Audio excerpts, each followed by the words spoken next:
Erik Satie was born on May 17th, 1866, and he was actually a very fascinating person. In this video, I want to share with you 3 fun facts about him that you may not have known.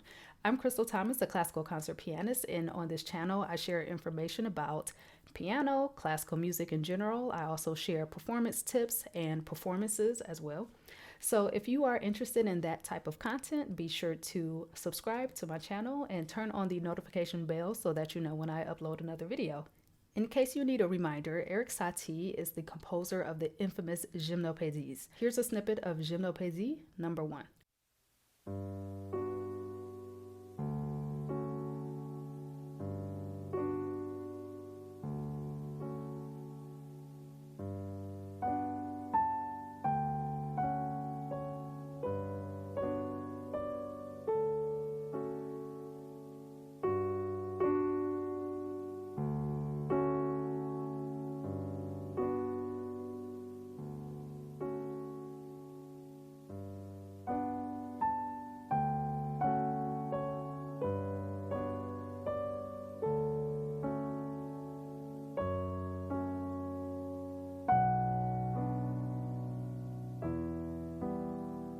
Now that we had a refresher, let's talk about 3 interesting facts of Erik Satie. The first interesting fact is that Erik Satie was actually born Erik Satie with a C at the end of his first name.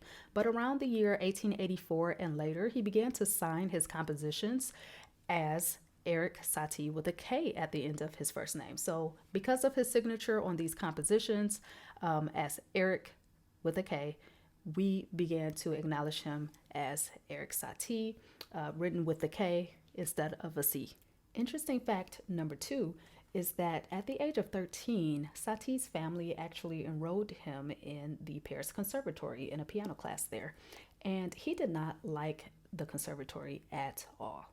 In fact, he is quoted as having described the Paris Conservatory as a vast, very uncomfortable and rather ugly building, a sort of district prison with no beauty on the inside, nor on the outside for that matter.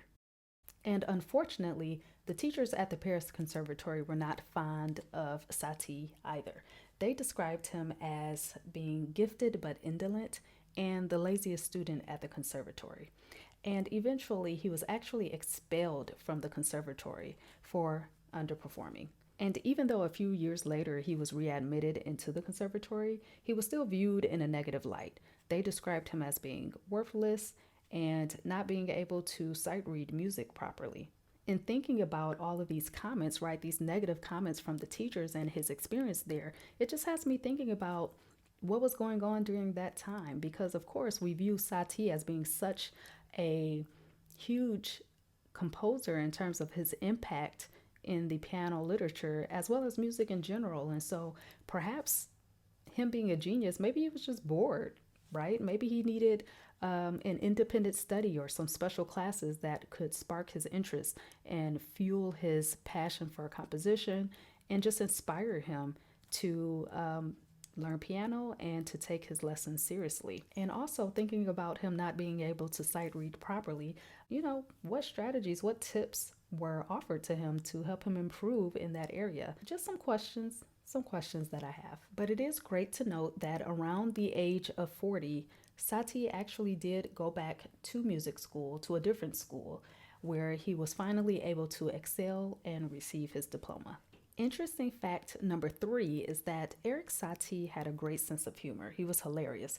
For instance, the famous composer Debussy, who was also a great friend of his, once told him that he needed to pay more attention to form. So essentially implying that his music lacked structure.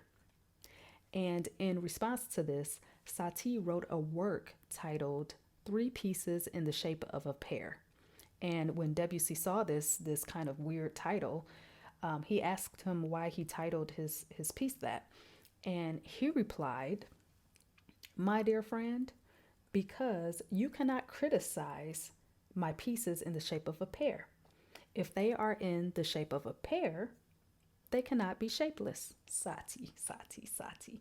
Oh, and by the way, if you actually go listen to his work, three pieces in the shape of a pear, you will find that it actually consists of 7 pieces, not 3.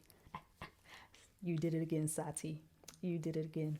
Have you ever played a piece by Erik Satie, or do you know any other interesting facts about his life?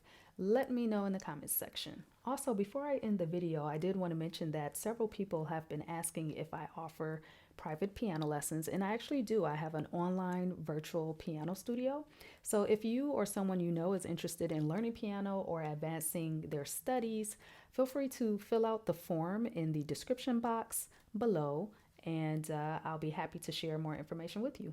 Thanks so much for watching this video. Don't forget to like, share, and subscribe. It really helps a lot. And I will see you in the next video.